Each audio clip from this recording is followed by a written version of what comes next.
Bom dia, boa tarde, boa noite, boa madrugada para você, aluno SEV. Estamos iniciando o nosso terceiro episódio da nossa segunda temporada do SEVcast. E hoje temos o privilégio de receber três monstros sagrados da educação básica do estado do Piauí. Professor Jurandir Soares, professor Abraão Florencio e professor Edmundo Oliveira. Professor Jurandir, professor de Química, olá, como vai? Tudo bem? Ok, apesar de ser um dos veteranos aqui no SEV, né, sempre estamos nessa reta final junto com o aluno, certo? E é nessa hora que o colégio tem que se agregar valores, né? E é importante demais essa reta final, dar aquele abraço forte aí nos nossos alunos, certo? E vai ser muito útil essa conversa. Beleza. Olá, como vai, professor de Matemática Abraão Florencio? Tudo tranquilo, né? É sempre um prazer. E na reta final eu passo como o Jurandir acabou de falar. É como se fosse todos os anos a primeira vez. A mesma emoção, a mesma gratidão de saber que a gente acompanhou a trajetória desses alunos o tempo todo e que estamos aqui firmes para contribuir mais uma vez nessa reta final com cada um que está nos escutando agora. Beleza, beleza. Professor Edmundo Oliveira, professor de Física, tudo bem? E aí, galera, tudo bem? É nessa hora que a gente vai dar aquela palavra final, as orientações finais. A palavra de ordem agora é tranquilidade, é isso que a gente vai passar para o nosso aluno. Trabalhamos o ano todo, fizemos um trabalho bem feito, um trabalho de base, mas é sempre bom fazer esse último bate-papo para que o aluno fique tranquilo e renda o que ele realmente pode render. Então vamos lá. Beleza, beleza? Sou o professor Neto Ceará, estamos juntos mais uma vez aqui para esse terceiro episódio de nossa segunda temporada. Lembrando, professores, que serão 6 episódios. Foram 6 episódios da primeira temporada, preparando para o primeiro dia, e serão mais 6 episódios na segunda temporada, preparando-os para o segundo dia, tá bom? Eu vou começar o bate-papo com um grande amigo de longa data, professor Jurandir, que eu tenho uma admiração muito grande, trabalhamos juntos há muitos anos, porque nós nutrimos um carinho especial, não só por ele, como pela família. Aproveito para mandar um abraço mais uma vez para a dona Ivanise, que está lá, certamente vai nos ouvir. E a Ivana está lá direto. A Ivana Luiz Henrique, agora que já é acadêmico de medicina, ex-aluno SEV, né? E a irmã vai trilhar aí, se Deus quiser, em breve estará nos cursos superiores, o que ela quiser fazer, tá certo? Professor Jurandir, já conversamos em outros episódios com outros professores que abordaram temas variados, né? E eu gostaria que a gente visse dentro da química orgânica, qual seria aquele assunto que o senhor acredita que possa estar presente na prova de domingo e, por favor, discorra um pouco sobre ele. Muito bem. A química orgânica, ela sempre enaltece a prova. É uma prova orgânica, ela vem sempre com estruturas, né? E é em cima dessa estrutura que vai feita as perguntas. E aí vários assuntos são condensados em uma mesma questão. Veja bem, numa mesma questão ele pode pedir uma classificação de cadeia, ao mesmo tempo falar que o composto tem um carbono quiral, né? Como é o nome do animal? Quiral. Quiral? Quiral vem de quiros, mãos. Quiromãos. Exatamente. Né? Então as mãos elas podem estar simétricas ou assimétricas. Então o carbono assimétrico é aquele que apresenta os 4 ligantes diferentes entre si. Certo? Então, numa mesma questão, ele vai discorrer na questão, vai dizer, eu quero uma cadeia que seja ramificada, e você vai eliminando. Quero que tenha um carbono quiral, que o composto seja carbonilado. Olha aí, outra palavra bonita. Carbonila, que é o C-O. Que é o do aldeído, da aldeído, se tiver no final, e da cetona se tiver entre carbono. Muito bem. Rapaz, né? E o ácido carboxílico, que é o C-OH, é chamado de carboxila, que é a mistura de carbonila com hidroxila. Perfeito. Se tirar o radical H e botar um radical... Aí é um extra, né? C-O, muito bem, olha aí. Mostrando que o Neto conhece aí a orgânica por inteiro. Então, Neto, vem essa oportunidade de falar da química orgânica. Então, eles vão colocar, com certeza, estruturas na questão. E aí vão abordar vários assuntos. Porém, um dos assuntos que não está sendo abordado nos últimos vestibulares, que eu chamo muito a atenção na parte de orgânica, é polímeros, certo? Polímeros, nós estamos vivendo a era dos plásticos. Né? Quer queira você ou não, nós estamos vivendo a era do plástico. Muita gente fala mal dos plásticos, tudo bem, se ele for mal utilizado, se não tiver um descarte adequado. Aí vem a química ambiental. Por isso que entra a política da reciclagem, tudo. Porque o plástico certo? demora muito tempo para poder se deteriorar, né? Com certeza. Então, os polímeros pode vir em função da própria estrutura ou fazer uma pergunta em prol da utilização dele, né? Então, o plástico ele veio para dar conforto ao homem moderno. Tá? Apesar das críticas do plástico, por exemplo, a pessoa usa encanamentos. Antigamente era de ferro galvanizado, tá? Muito caro, pouco flexível e sujeito às reações de oxidação. Os plásticos vieram o PVC mais flexível, mais barato, mais acessível. Então e tem uma durabilidade bem maior. Na verdade, então os plásticos eles podem fazer a diferença nesse Enem. Beleza, dicas aí monstruosas do professor Jurandir. Muito obrigado pela primeira participação, mestre. Vou passar a palavra agora para o professor Abraão Florencio, que é o professor da mais bela disciplina, que é a matemática, né? Como eu já disse em outros episódios, o significado da palavra matemática, Jurandir, a matemática ela vem do grego, matematikos, e significa o prazer em aprender.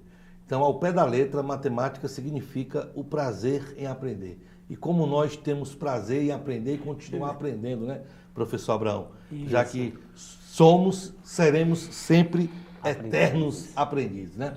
Professor Abraão, em outros episódios, falaram muito da questão da geometria, falaram também da estatística, a sua importância, falaram também na questão da competência 3 e 4, da questão da proporcionalidade. Eu queria que nós aproveitássemos esse momento e discorrêssemos um pouco sobre funções.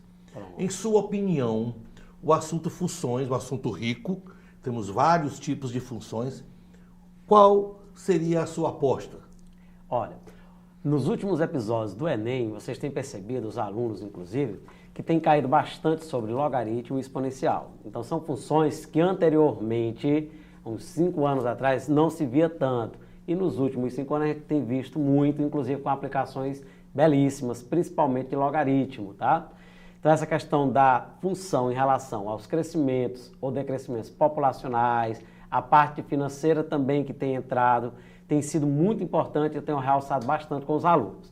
E aí vale a dica em relação à questão do logaritmo, com atenção às bases, principalmente, a questão do crescente e decrescente. As questões de logaritmo não são difíceis, elas são interpretativas. E como o aluno, em maior parte, abandona essa parte de função, termina por não ficar atento. Então, quando a gente tem uma base logarítmica de um número que é maior que 1, a gente vai ter uma função crescente. Um gráfico que demonstra que quanto mais se cresce o valor de x, maior fica a função y. E aí você já consegue, no mínimo, eliminar alternativas indesejáveis. Quando você tem uma base entre 0 e 1, aí já tomar cuidado. Vem aquele decrescimento, enquanto a variável x cresce, a y decresce, diminui seu valor. E isso é importante tanto na função logarítmica exponencial, por quê? Porque o aluno, com uma boa interpretação, já consegue desenvolver a questão. Fica inclusive a dica, não precisa ficar memorizando 1 milhão de fórmulas, precisa raciocinar. A beleza da matemática está na interpretação. A interpretação da questão pode ser o X que estava faltando. Então, o aluno não vai ficar aí desatento, leia uma vez, leia duas, sublinhe, verifique qual é o comando da questão. E em relação às funções, essas duas eu aposto que nesse Enem fará uma diferença. Função polinomial do primeiro grau, função polinomial do segundo grau, vai cair, sempre caiu e vai continuar vindo, de forma trivial, em problemas do dia a dia e que certamente alunos sevianos e todos que estão nos escutando nesse momento vai reconhecer automaticamente. As funções polinomiais vêm de acordo com o grau da variável x. Grau 1, função polinomial do primeiro grau, só tem o ax, beleza? E o termo independente algumas. Teve o x ao quadrado, função quadrática, aí nós temos aí também uma belíssima função que inclusive nela mesma pode ser crescente e decrescente numa função só. É uma característica própria da função quadrática. As funções trigonométricas, né, que vale muito a pena ser lembrada também nesse contexto, elas caem também pela beleza da periodicidade. Qual a função periódica que a gente estuda dentro da matemática a nível médio? Função seno e função cosseno. Então é bom também o aluno ficar atento para isso, que são questões interpretativas, principalmente seno e cosseno. Perfeito.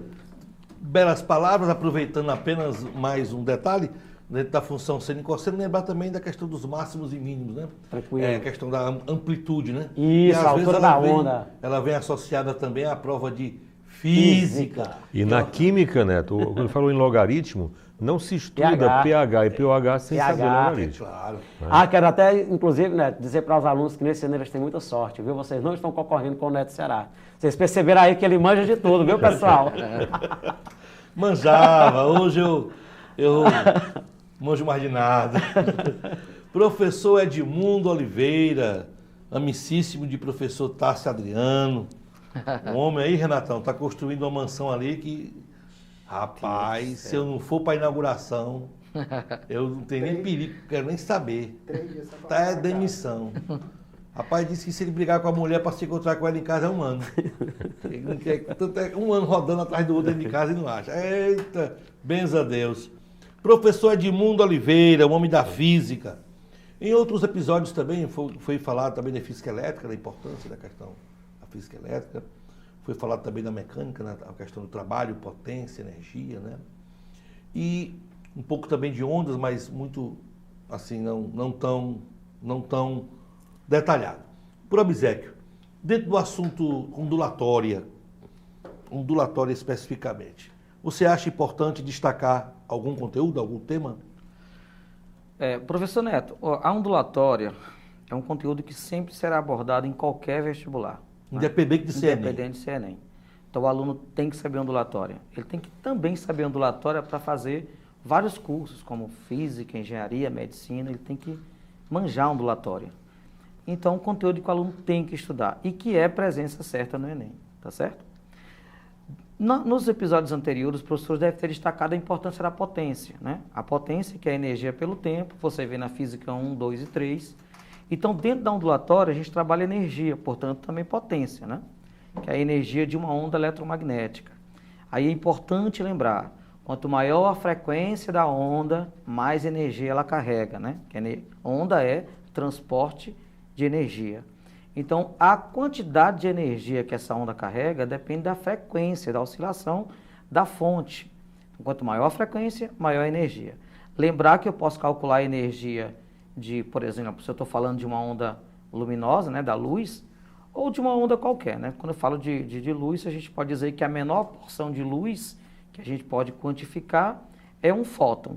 E a energia de um fóton é uma constante vezes a frequência. Essa constante vai ser dada no problema, que é a constante de Planck. Mas não se preocupe com ela que vai estudar. Só fazendo um adendo, ele falou aí em fóton, Neto. Sim. E aí mexe com a química também, certo? Comprimento de onda, velocidade sobre frequência. Então, nós aplicamos isso aí também no modelo de Bohr.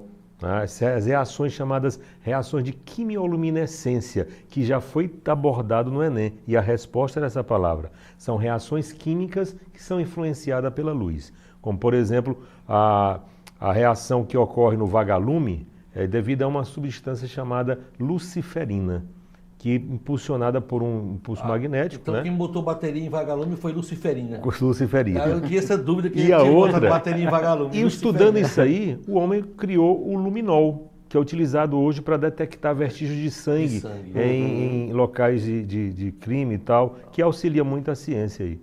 Interessante, né? Então, veja só. Quando eu falo de a quantidade de energia de um fóton, eu estou pegando a menor porção de luz. Mas se eu quiser saber a energia que a onda carrega, eu tenho que multiplicar a energia de um fóton pelo número de fótons que eu estou trabalhando. Então, a energia da onda completa seria NHF, onde N é o número de fótons trabalhados, H é a constante e F é a frequência. Aí, pessoal, cuidado com as principais características de uma onda, que é velocidade, comprimento de onda e frequência. Você tem que saber de forma muito clara como que essas características variam. Quando é que a velocidade de uma onda varia, quando é que a frequência varia e quando é que o comprimento de onda varia. Para começar, velocidade só varia se a onda mudar de meio, se ela passar de um meio para outro meio. Se ela não mudar de meio, a velocidade não varia, certo? Porque você pensa assim, a velocidade é lambda-f. Velocidade é lambda-f. Então se a frequência aumenta, a velocidade aumenta? Não. Não. Embora a velocidade seja lambda vezes F, mas porque a frequência variou, não quer dizer que a velocidade vai variar. Porque a velocidade só varia se variar o meio. Professor, e como é que a frequência varia e a velocidade não? Se a onda não muda de meio, se a frequência aumenta, é porque o lambda diminui. Aí o produto fica o mesmo. Mas toma cuidado, se a onda não mudar de meio. Então a velocidade só muda se mudar de meio. Acabou. A frequência depende da fonte que está oscilando o meio. Se a fonte variar, a frequência varia. Aí o comprimento de onda, Maria vai com as outras. Ele é que depende do V e do F. Se o V varia, o lambda varia. Se a frequência varia, o lambda varia. Então tem que estar muito claro na sua cabecinha. Quando é que a velocidade de uma onda varia, quando é que a frequência varia, quando é que o lambda varia. Aí você vai ver os fenômenos. Na reflexão a onda não muda de meio, ela bate em alguma coisa e volta. Se ela não mudou de meio, não muda a velocidade. Então, na reflexão de uma onda, a velocidade se mantém constante. A frequência, na reflexão, não muda, porque a frequência não mudou, a onda só bateu num obstáculo e voltou, então não muda a frequência. Ah, professor, se não muda a velocidade nem a frequência, o lambda também não muda. Não. Ah, então na reflexão de uma onda, ninguém varia. Não, ninguém varia. Na refração é mudança de meio. Então, por definição, se mudou de meio, vai mudar a velocidade. E a frequência não muda, porque a frequência não variou. Então, o lambda vai variar porque o V varia. Então, na refração, muda a velocidade e muda o comprimento de onda, a frequência não muda. Ok? Deixa eu ver outro fenômeno. Ondulatório, polarização. Polarização é filtrar. Polarização é filtrar, tirar da onda oscilações indesejadas. Então, só estou filtrando, não estou mudando de meio, não estou mudando frequência. Então, na polarização não muda ninguém. Cuidado que polarização é filtrar. Então, você não consegue filtrar ondas longitudinais porque elas não vibram em direções diferentes, tá bom? Beleza. Então, é isso aí. Verifica cada fenômeno e verifica dentro desses fenômenos o que é que varia e o que é que não varia, que tu certamente vai melhorar a tua nota domingo. Ok? Perfeito. Pensei que o Edmundo fosse mais se calar. Rapaz, o homem deu foi uma aula de tudo, falou foi de tudo. O homem está cheio de onda. Me senti incomodado Ou com seja, a onda. O homem está na crista da onda, crista né? da onda, é uma maré motriz, o homem é uma maré motriz. Então você está ligado aí no nosso terceiro episódio da segunda temporada do SEVcast. O que é o SEVcast? É o podcast do SEV para o Enem. Estamos aqui recebendo hoje 3 grandes mestres, professor Edmundo Oliveira, professor Abraão Florencio e professor Jurandir Soares. Mestre Jurandir, que tem um defeito grande, ser vascaíno, mas a gente perdoa, e tem uma qualidade é ser riverino, né? Mas ele é primeiro riverino e depois vascaíno. Então isso aí já dá um pouco de equilíbrio. Mestre Jurandir, no meu tempo, eu sou antigo, né? Motor 5.2 turbo. Olha aí. Né? Então bebe muito. Ué, motor 5.2 turbo. Então, no meu tempo era muito importante você memorizar os nomes dos compostos orgânicos, saber aquela... Ainda hoje, de alguma forma, conhecer o nome desses compostos orgânicos, inorgânicos, se torna importante para fazer a prova do Enem? Bom, se torna importante no que se refere à compreensão da questão. Opa! Então, certo? Então não é direto. Ela né? é importante para se interpretar a questão. Com certeza. Ela não vai ser um ponto de pergunta para... De jeito nenhum. De jeito nenhum. Em hipótese alguma. Porém, Neto, o Enem ele gosta de 2 substâncias em especial. Certo? Ele adora. Adora. Então, um é o metano, da química orgânica. As formas de obtenção do metano é muito importante. Por exemplo, metano é obtido na fermentação da celulose. Muita gente confunde 2 fermentações. Fermentação da sacarose produz etanol, Edmundo, certo? Sim. Mas a fermentação da celulose produz metano. Por isso que o metano é conhecido como gás dos pântanos. As folhas caem nos pântanos, acabam fermentando. Por isso que os bovinos, e já foi questão, já apareciam umas vaquinhas no Enem, tá? Onde os ruminantes consomem capim, no capim tem celulose, certo? A fermentação da celulose vai produzir o metano. Certo? Então, as flautulências dos bovinos é metano.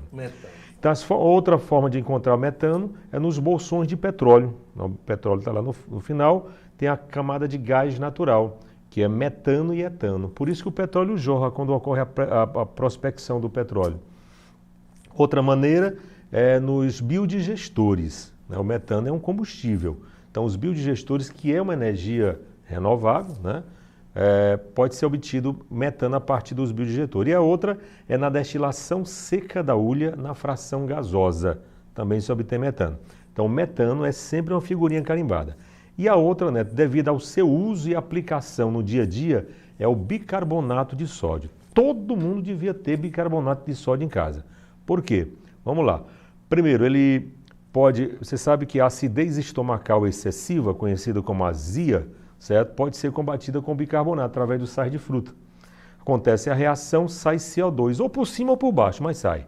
Mas né? Sai e você tem aquela sensação de alívio. De alívio. Outra, o bicarbonato, você sabia que é utilizado até em extintores de incêndio. Né? Tá? A base de CO2, você vê um extintor, tem a base de CO2, tem bicarbonato. Na decomposição dele, produz CO2, que consome oxigênio e apaga pequenas chamas. O bicarbonato também é utilizado para crescimento de massa de pães e bolos no fermento. Bicarbonato, meu amigo, se for utilizar aqui, é uns 50 tipos aqui. Por exemplo, você esqueceu, Neto, uma garrafa de café, 5 dias a garrafa de café. Aí esfriou lá e a garrafa foi aquele cheiro forte de café. Não se desespere. Coloque bicarbonato em água quente, certo? Derrame lá o café, coloque na garrafa, faça um saculejo lá, um negócio, derrame, fica beleza. Digamos que o Abraão esqueceu piqui, jaca e melancia na geladeira. Não tem mais quem abra a geladeira. Então ele vai colocar, vai limpar com bicarbonato de sódio. Ou colocar o próprio bicarbonato. Então ele serve para tirar odores também. Então, devido a usos e aplicações do bicarbonato, é sempre uma figura carimbada no Enem. Beleza, então, professor Jurandir... Onde o nome oficial é carbonato ácido de sódio, ou hidrogenocarbonato de sódio, mais conhecido como bicarbonato de sódio. Hidrogênio carbonato de sódio. Muito bem. Rapaz, tem hidrogênio, tem carbono, tem... Rapaz, o negócio tem é coisa. difícil. O negócio é difícil, meu amigo. Minuto de cultura, Tu é doido. Rapaz, é bom demais. Desse jeito a teoria matemática todinha cai por terra em dificuldade. Fácil demais. Perto disso aqui... Mas ninguém aqui é como X em evidência. Ninguém está por fora das coisas. Né? Ninguém está por fora. X de evidência é sempre Olha, por fora, né? esses processos químicos misturados com esses físicos aqui do lado, coloca a matemática, pessoal, em alta. É fácil demais essa matemática. Mestre Abraão Florencio, sabemos que tem alguns assuntos que caem mais no Enem, já falamos alguns sobre ele, mas tem alguns que estão caindo todos os anos. E, vez ou outra, com algumas questões até um pouco elegantes. Refiro-me à probabilidade. Probabilidade é um assunto interessante, né? Muito. Muito interessante, a gente, do dia a dia, né? Por exemplo, todo mundo sabe probabilidade. Qual é a probabilidade do professor Neto Ceará emagrecer? 0. Então, todo mundo já sabe o assunto. Um evento impossível, evento impossível. Né? Aí, professor Abraão, eu queria que o senhor discorresse um pouco sobre, dentro da probabilidade, o que você tem a destacar para o aluno seviano que vai fazer a prova no próximo domingo. Olha, pessoal, primeiro, dentro de probabilidade no Enem. Probabilidade no Enem basicamente, 98% das questões de probabilidade no Enem vai ser de probabilidade condicional. Então o Enem, ele adora, dentre todas as probabilidades, a probabilidade condicional vai ser a mais interessante. E aí você que está ligado agora, fica atento para isso. Probabilidade condicional continua com a mesma fórmula para se calcular qualquer probabilidade, que é uma razão. É a razão entre aquilo que eu quero que aconteça, que a gente chama de sucesso, dividido por aquilo que pode acontecer. Tudo que é possível acontecer, todos os resultados possíveis do experimento que eu vou realizar. Por exemplo, se eu jogo um dado, podem sair 6 resultados diferentes. Isso é tudo que pode acontecer. São todas as possibilidades. Joguei um dado e quero que saia um número par. Aí, nesse caso, dentre os eventos possíveis, tem os que eu quero que aconteça. O sucesso seria sair um 0, um 2, um 4, um 6, no caso do dado. A probabilidade condicional, ela tem de interessante porque ela vai reduzir o espaço amostral, os resultados possíveis, porque algo já ocorreu e isso que já aconteceu vai diminuir aí o meu espaço amostral. Por exemplo, Vou fazer um sorteio aqui no estúdio para saber quem vai emagrecer. Já sei que o sorteado usa óculos. Quando eu digo isso, a partir desse momento, todos que estão aqui no estúdio já se excluem quem não usa óculos. O espaço amostral passa a ser apenas as pessoas que utilizam óculos. Isso faz com que a minha probabilidade tenha um resultado diferente. Por quê? Porque eu tenho algo que eu já sei que ocorreu. O nome disso, probabilidade condicional. A dica para o aluno no Enem. O Enem, para você calcular a probabilidade condicional, é identificar o que já ocorreu. Qual o evento que já aconteceu. E aí, com isso, diminuir consideravelmente o espaço amostral. Aí não esqueça que agora o evento que você quer, os resultados que você espera que aconteça, tem que contemplar o que já ocorreu também.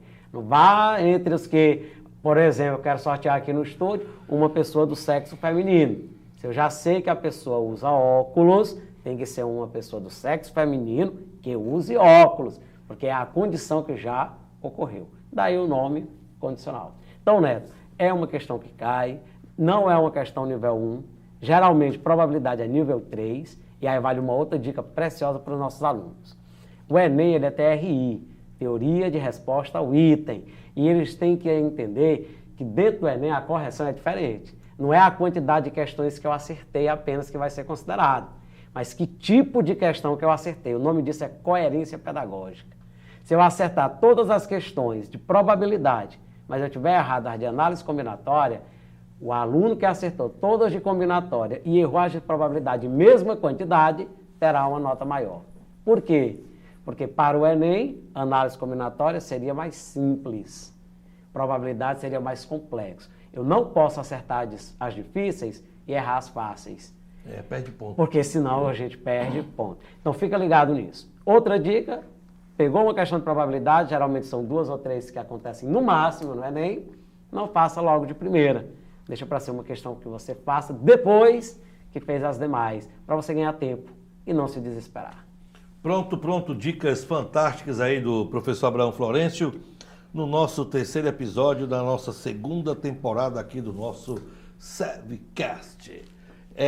Podcast do SEV para o Enem, bombando aí no YouTube, no Spotify e no Deezer. Para aprender a falar o nome, não? Qual é o nome? Meu nome aí? Deezer. Deezer. Tem um Deezer. Para aprender a falar essa palavra, a minha mãe ia ficar muito feliz. Bem influente, né? Rapaz, tu viu? Deezer. Influente. Então, no Deezer, Spotify e YouTube, você acessa lá o nosso SEVcast. E você pode ouvir na hora que você quiser. Está lá, disponível. Pode ser de manhã, pode ser de tarde, pode ser à noite, pode ser de madrugada, pode ser dentro do ônibus, pode ser dentro do carro, numa caminhada, numa bicicleta. Você fica à vontade. E você vai estar ouvindo essas dicas. Serão 12 episódios. 6 já se foram, que você não vai ouvir mais, certamente. Você agora vai focar nos 6 episódios da segunda temporada que estão ligados aí à prova que vai ser feita no próximo domingo, dia 24 de janeiro. Professor Edmundo Oliveira, o Cruel. Vamos lá. Professor Edmundo, falamos na sua primeira inserção sobre fenômenos ondulatórios, você falou sobre comprimento de onda, velocidade, frequência, mostrou tudo, onda transversal, não sei o que, longitudinal. Bom, discorreu muito bem sobre este tema. Fora ondulatória, qual o tema que o senhor acha importante discorrer sobre física? Professor Neto, se você fizer uma estatística das questões de física no Enem, você vai perceber que 40% da prova é termodinâmica, né? Termologia. Então nós temos aí que fazer uma revisão boa de termologia, de dilatação térmica, de calorimetria, tá certo? Então eu diria para você se concentrar também na parte de calorimetria. Lembrar que calor é energia térmica em trânsito. Falou de calor, tem que ter pelo menos 2 corpos, corpo quente e corpo frio. O calor é a energia que o quente passa para o frio. Essa energia, ela recebe um apelido enquanto estiver sendo passada, que é calor. O que é calor? É um nome provisório que a energia ganha durante a passagem. Então, ninguém tem calor, você tem energia térmica. Aí, se essa energia térmica estiver sendo passada, se chama de calor. certo? É um nome provisório, é um conceito provisório. É errado dizer que nessa sala tem muito calor. Não, essa sala tem muita energia térmica, tá certo? Aí se a sala estiver passando essa energia para outro corpo que está mais frio do que ela, aí essa energia recebe o nome de calor. Cuidado com os tipos de calor, sensível e latente. Só existe 2 tipos de calor? Não, não é isso. Mas a forma de calcular muda de acordo com o que está acontecendo. Se o corpo receber energia e mudar de temperatura, eu chamo esse calor de sensível. E se ele mudar de fase, eu chamo de latente, tá certo? Professor, um corpo pode mudar de temperatura e de fase ao mesmo tempo? Existem alguns fenômenos especiais que a gente pode dizer que sim, mas normalmente não, certo? Lembrar o significado de calor específico. Não esqueça, pelo amor de Deus. Calor específico é a quantidade de calor que cada grama do corpo tem que ganhar para que o corpo esquente 1 grau. É o que você tem que pôr em cada grama para que esse corpo esquente 1 grau. Em cada grama ou em cada quilograma. Já a capacidade térmica é quase a mesma coisa. Capacidade térmica é quanto você tem que pôr no corpo todo. E não em cada grama, mas no corpo todo. Tá certo? Para que esse corpo esquente 1 grau Celsius. Então a minha dica é calorimetria. Aí lembra dos processos de transmissão, como é que o calor é passado. Aí tem 3 formas de fazer isso, né? Condução, que é molécula batendo em molécula, é choque, tá bom? Convecção, que é as camadas de gás ou líquido subindo e descendo. Esse sobe e desce por causa da densidade que varia em função da dilatação. Quando o corpo esquenta, ele dilata, diminui a densidade, aí ele sobe. Quando o corpo esfria, ele se comprime, ele diminui de volume, aí ele aumenta a densidade, ele desce. Isso é convecção, tá bom? E Por isso que o congelador da geladeira fica na parte superior, preferencialmente. Porque vai ser mais denso e vai descer o frio, né? Vai descer para... Ele esfria o gás que está ao seu redor, esse ar diminui de volume, aumenta a densidade. Aí ele afunda e o ar quente sobe, certo? A irradiação, né, que é o processo de transmissão por ondas eletromagnéticas. Aí você tem que lembrar de cada itemzinho. Quando falar de condução, é o calor passando por um corpo sólido. Quando falar de convecção, é o calor passando por um corpo líquido ou gasoso. E convecção, irradiação seria ondas eletromagnéticas. Aí, cuidado que essas ondas atravessam o vácuo e atravessam alguns meios materiais. Às vezes o aluno pensa que a irradiação só acontece no vácuo. Não, a irradiação acontece no vácuo e na matéria. Tá bom? Não em todo tipo de matéria, mas acontece. Então, toma cuidado aí com os processos de transmissão de calor. Aí, pessoal, dá uma olhadinha em estufa. Como é que uma estufa funciona? Tá bom? Lembra? Lembrando, Neto, o Enem gosta muito dessa temática de como as coisas funcionam. Isso. Qual é o funcionamento de uma garrafa térmica, né, de uma estufa? Isso faz parte da geladeira. Exatamente. Geladeira. Como é que funciona a cabeça do Pedro Neto, que ninguém consegue entender. Aí essa questão ninguém vai conseguir. Aí é mais fácil eu emagrecer. Entender a Santa Trindade do que... E a física e a química, ela fica bonita assim, quando é colocada em prol de alguma coisa. Mas é interessante porque você falou uma questão, não apenas essas 2 ciências, mas como todos que são cobrados no Enem, vem dessa forma. A matemática, por exemplo, é uma riqueza. Às vezes você quer encontrar aplicações de conteúdo dentro da matemática, a gente recorre a uma questão do Enem. Porque ela vem com uma utilização, seja lá na parte de economia, seja lá na parte de crescimento, seja lá na parte de população, ou seja na utilização de qualquer eletrodoméstico. Aquela questão... Dá vida, né? A matemática, ela dá vida às ciências em geral. O assunto que você falou no seu segundo momento, no primeiro momento, sobre logaritmo. Logaritmo, por exemplo. Aquela questão que caiu, Jurandir. O vidro do carro. Isso, pronto. Aí o formato do vidro do carro, ele associou ao gráfico de uma função logarítmica. Uma coisa linda, que quando eu vi aquela questão, eu fiquei deveras feliz, porque foi muita inteligência. Lembra, né? Lembra, sim. Muito legal a questão interessante, muito boa a questão. A do ano passado também foi bem interessante em relação à questão do logaritmo, que foi a questão daquela da planta, né? Que aí tem a questão de quando a plantinha está mais nova, para se esperar até ela chegar no ponto de ser vendida, aí o crescimento que vai acontecendo numa função logarítmica, e a partir de uma determinada idade, ela tem uma demora maior de venda, mas em compensação o crescimento também diminui, para que possa ser esperado lá onde ela vai ser vendida pelo tempo adequado. E aí não se tem perda. Aí ele associa. Então veja que ele não trouxe logaritmo para fazer uma pergunta aérea, ele trouxe dentro de uma realidade. Até quanto tempo essa plantinha pode ficar lá guardada e não desvalorizada? Mas o Edmundo estava falando na estufa. A estufa. Como é que funciona uma estufa? Galera, o teto de uma estufa é vidro.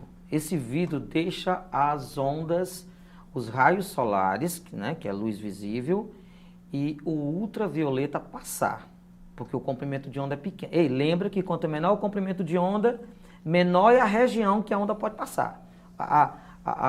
O espaço que a onda passa depende do comprimento de onda, certo? Se o comprimento de onda é grande, ela não passa por pequenos espaços. Então, o vidro, ele deixa passar, olha, não esquece, o vidro deixa passar ultravioleta e luz visível. Só que quando a matéria orgânica absorve essa ultravioleta e essa luz visível, ele não devolve ultravioleta e luz visível, devolve infravermelho, que tem comprimento de onda maior. Olha só, a planta, ela recebe ultravioleta e luz visível, realiza fotossíntese, só que ela libera energia. Essa energia também é onda eletromagnética, só que não é do mesmo comprimento de onda que ela recebeu, é de um comprimento de onda maior, que é o infravermelho, que são as ondas de calor. Né? Por isso que você entra numa estufa e sente aquela temperaturazinha um pouco mais alta que o normal.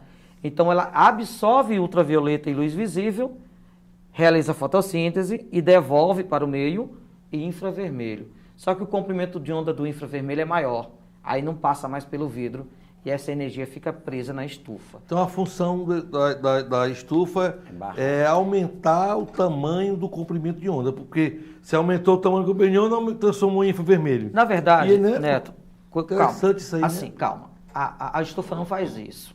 Ela não aumenta o comprimento de onda.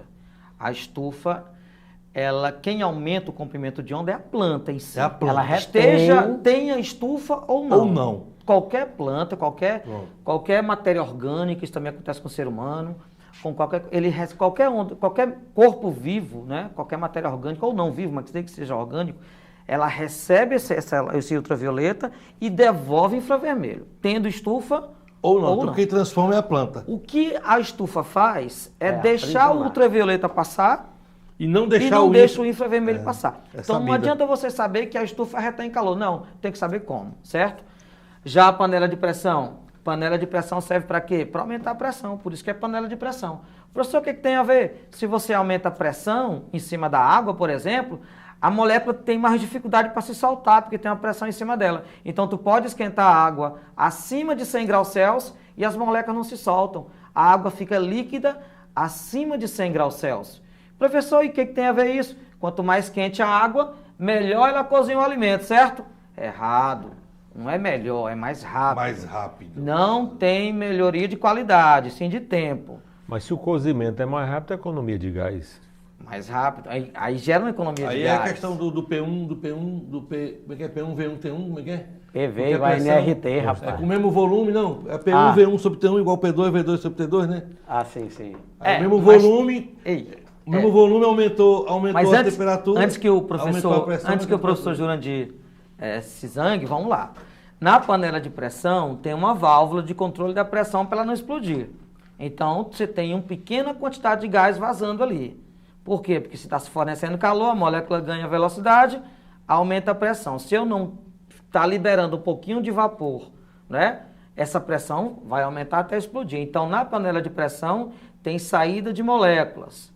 Então não pode usar P1, V1 sobre T1 igual a P2, V2 sobre T2. Porque você só usa a lei geral se o número de mols for constante. E lá não é. E lá não é. Aí você usa, a não ser que a questão imponha. Que a panela de pressão... Não desconsidere, isso, né? aí você usa a lei geral dos gases. Se há variação da quantidade de moléculas, mesmo que não haja vazamento, mas haja uma reação química e que mude o número de moléculas, usa a mãe de todas, que é Clepeiron. Clepeiron. PV, Igual. NRT. NRT. Certo? Olha aí, Neto, nós estávamos Para viver não requer trabalho. É verdade. por você. Nunca rezei Nunca tanto. resuita.